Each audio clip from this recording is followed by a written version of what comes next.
Take a break from your busy schedule and join Harold Sala for Guidelines, a 5-minute commentary on living.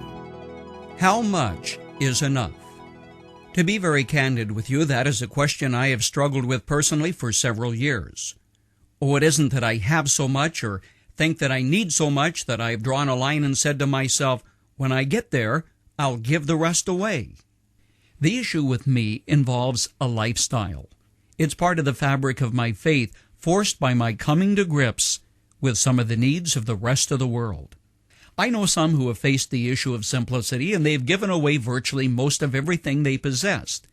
They became convinced that material goods had possessed them.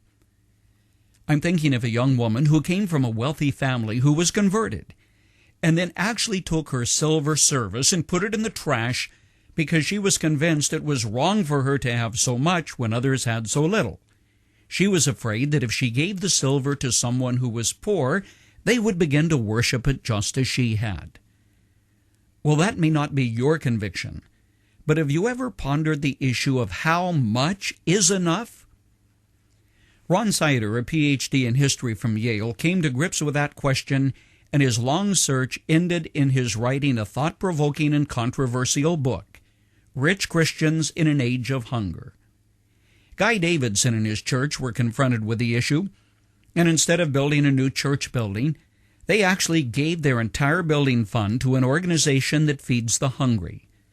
And the postscript to that act of charity is eventually they got their building anyway. I confess I'm personally troubled with magnificent and very costly church buildings which are used for 3 hours on a Sunday morning and then sit empty for most of the rest of the week, while struggling Asian congregations pray for a corrugated metal roof to keep the rain out during a typhoon. Yes, I know that some people will give pipe organs to their church or pay for stained glass windows who would never give to provide the roof over a cinder block church halfway around the world. Forgive me, but I find it difficult to generate much compassion for people whose major problems are 1, how do I lose weight? And 2, where do I park that third car, boat, or camper? When 50% of the world's population goes to bed hungry almost every night. Frankly, I could get more response if I told you how to increase your net worth, or how to overcome the problem of burnout, or cut your taxes. But perhaps this in itself sends a message to the heart. Something is fundamentally wrong with a society that measures the quality of life by how much we have, but ignores what we are. No, I won't suggest 5 guidelines that will free you from the curse of clutter, but I am challenging you to take a look at your life and then answer that question, how much is enough? I'm fully confident that as you ponder the answer and you actually go to the Word, the Holy Spirit will direct you as He has thousands of others.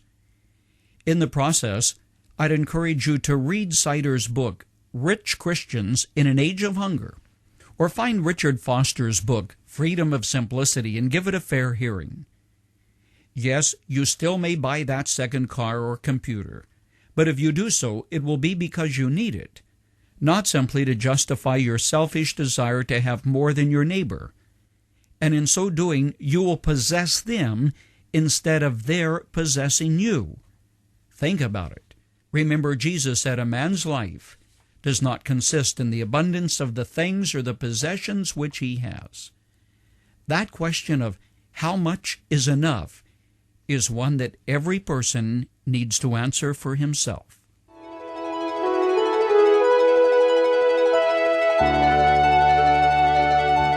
You've just heard Dr. Harold Sala with Guidelines, a 5-minute commentary on living. If you would like to listen to the program again, download a copy, subscribe to our e-commentary, or view other resources, visit guidelines.org. We would like to hear from you too. You can email us at info@guidelines.org. That's info@guidelines.org. Thanks for listening, and we invite you to join us again for the next edition of Guidelines.